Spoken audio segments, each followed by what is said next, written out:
join the dark side. We have the dark type Pokemon. And also cookies.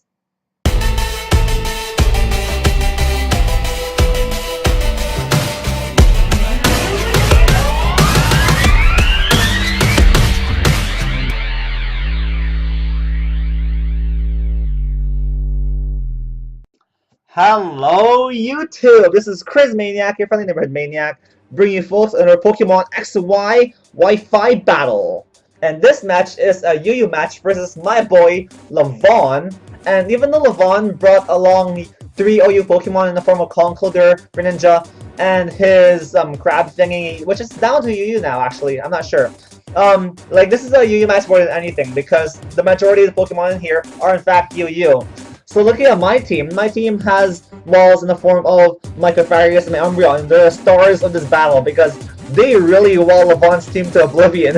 And my Venomoth is there to lead off and to put the Pokemon asleep and to pass off a Quiver Dance to something with Baton Pass. And it's quite annoying, my Venomoth.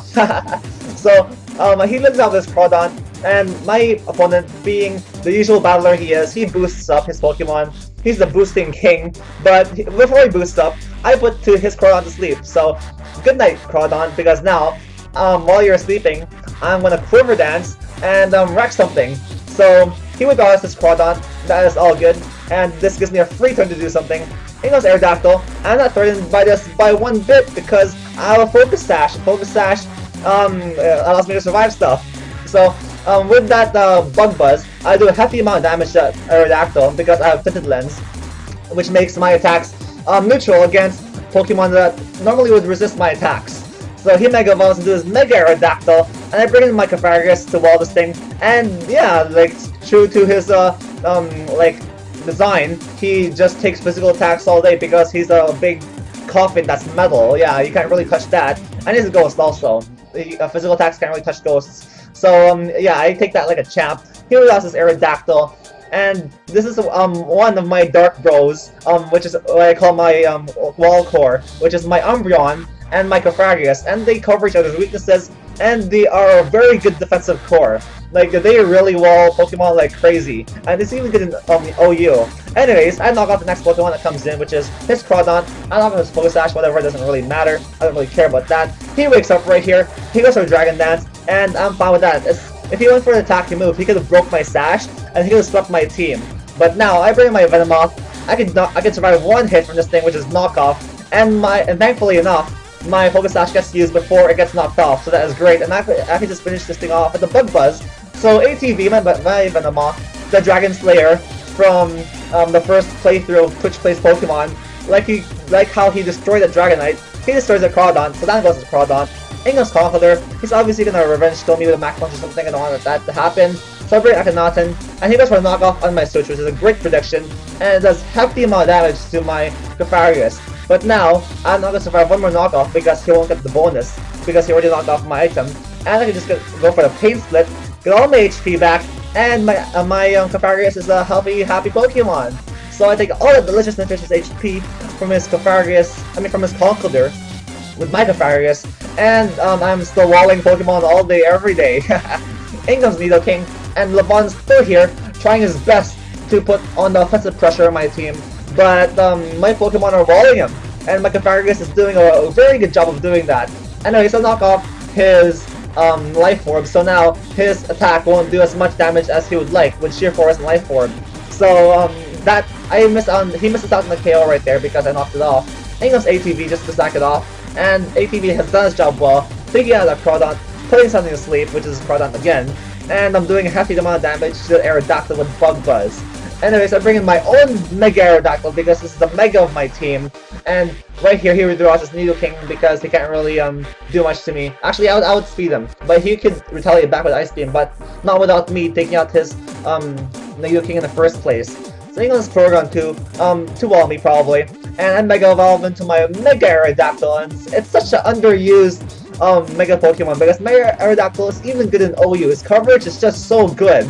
Anyways, I spang that Porygon too. Maybe get a Freeze or Flinch, but I don't. Whatever, that's too much to ask right now because I'm winning. I bring Krakatoa, my Stealth Rocker for this team, and my Spinner, and he goes for a Toxic right here, and I'm fine with that. I don't really mind. if he went for a tri-attack, that would have been a 2 KO, but now I can survive 1 hit, set up Stealth Rocks, and I'll be a happy turtle doing his job of spinning and setting up Stealth Rocks. So he brings in Nidoking right here, and I'm fine with that. I go for a Toxic actually, trying to like stall out his Porygon too, because I know those things could wall me to oblivion. But he brings in Nidoking. I don't know if he predicted that or he just wanted to apply offensive pressure. But now Lavaughn over predicts right here, which is great for me because I can just set up Stealth Rock and my turtle is just trolling Lavaughn, and now he can't really do much to me. He expected my Aerodactyl switch in, expecting me to switch out from his Earth power, but I don't do that, and I stay in, and my turtle is doing his job, and now I switch out. I bring in my next Pokemon, which is Noir, my special ball, the second part of my dynamic dark duo with my Cofagrigus, and these guys, they wall really well. This is my special wall for this team, and as you can see, that Sludge Bomb, even though he has no Sheer Force Life Orb, he doesn't really do much to me, and he's trying as good as like the best as he can to like wall me, and I mean to take me down, but I'm walling him like crazy. I could just wish and protect and stall him out and force him out, and I could just go for the foul play right here because I know I can survive another hit. So he goes for the switch out right here. He brings in his next Pokemon, which is Conkeldurr, and I believe I go for the foul play. And a foul play, even though that Conkeldurr resisted, it would do so much damage to this Conkeldurr. So I do that. I kick him in the balls, and I'm being foul and stuff. And if he didn't resist that, I would have knocked him out. But his Conkeldurr is still alive. It did a lot of damage though, like 25%, considering that it's a resisted hit. And Conkeldurrs have a pretty good amount of special bulk. Anyways, he goes for a Knock-Off, predicting my Cofagrigus to stay in, to come in, I meant. And he goes for a Mach Punch right here, but it's not enough to take out my Gyarados. And right here, I can just go for the Iron Head and take him out. So down goes his OU Pokemon, which is his Conkeldurr, and I'm taking him on pretty well with my Pokemon that are not OU. And then comes his Mega Aerodactyl, his own Mega Aerodactyl, and there's a shot right there. I don't want to be potentially outsped because I don't have max PDVs on my Mega Aerodactyl. I put some of it in HP.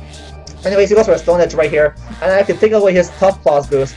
And even though my Cofagrigus went down, he still did a really good job. Actually, I don't take out his Tough Claws boost because Mummy only applies to other Pokemon if you live, apparently. But my Cofagrigus didn't live that. But anyways, his Mega Aerodactyl is on a mini sweep right now, going through my Cofagrigus, going through my little turtle thing, and Noir is right here to foul play it, hoping that I don't get KO'd.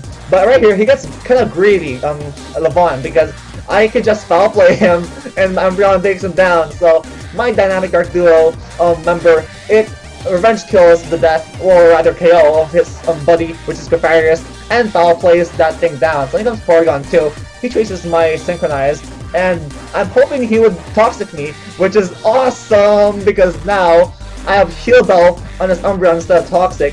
But now I synchronize the Toxic over to him, which synchronizes it back to me, which is a pretty funny series of abilities, because it's like a tennis ball sort of synchronization type thing. But now I can just Heal Bell off his Toxic, and I can just wall his stall his Porygon 2 to oblivion. I can just do it forever. But I don't opt to do that right now. I opt to go for the offensive momentum right here because I was thinking he would go for the recover, but he would be forced to switch out right now because Toxic's racking up too much, and I could just hit him up with a really hard hitting move, which is Stone Edge. So I go for Stone Edge right here. I missed the attack, which kind of sucks, and he could go for a tri-attack and knock me out. Maybe nope, it's not effective. So I guess he has minimum. He has none, probably no special attack investment. I go for Iron Head right here, just trying to get a flinch on him or something, but he goes for Toxic right here. And I guess Toxic would be the better play because maybe I can switch out or something and like survive and like from his tri-attack. But I don't know, I guess tri-attack would do good either way too. Or Toxic, but not now because he doesn't know my Umbreon has Heal Bell, and I can just Heal Bell off all the damage. I go back to the Noir again, predicting his Nidoking switch in because I know he can't stay in anymore with Toxic damage racking up. So he brings in his Nidoking, and yeah, I wall Nidoking. I can just foul play him down, and my Umbreon's at full health, and I can just Wish Protect and Heal Bell, and I can just stall him out. And this is basically my game to win right now because he only has 2 Pokemon left, which are indeed special attackers, and he can't stall me out because I have Heal Bell. and that Earth Power does like, what, 15% to me? I foul play for the win on his Nidoking and take it out, kicking it in the balls, ripping out his hair. Actually, he has no hair, never mind. But that's what I imagine what happens when foul play, on Pokemon uses foul play. The Pokemon uses really underhanded, dishonorable tactics to take down the other Pokemon. And like, that's like, I don't know, kicking you in the genitalia, or like ripping out your hair or something. Anyways, I lied. He has another Pokemon in the wings, but it's a special attacker. His Greninja can't really do much to me. He goes for the Ice Beam right here, and I can just go for the foul play, and since he doesn't resist that, it would do heavy damage to him because he is not Dark type. So I can just keep foul playing for the win right here, and I can just heal Battle Wish, Protect, and just keep following him to oblivion with my Umbreon. But now, I can't do that because I'm a pretty low HP, and I live at 6 HP, and my Umbreon heroically takes down his Greninja with a critical hit, and I don't think it mattered because the first foul play did like 50% to him. However, Noir, my Umbreon, heroically sacrifices himself to take down the Greninja, and he goes down to toxic damage. But that was not in vain because now my other Pokemon, which is my Charkeisha, what's it called again? Sharpedo, there you go. I can take down this Porygon too for the win with a waterfall, and he gets a speed boost right there. It doesn't really matter at this point because I can just waterfall him down and take him out, and I get a 2-0 victory in my favor. So that was a very great battle, Lavaughn.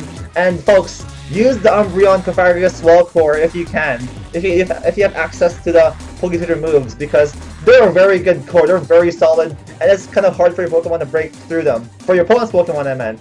Anyways, folks, I hope you enjoyed this battle. Leave a like, comment, subscribe if you did, and I'll see you folks next time!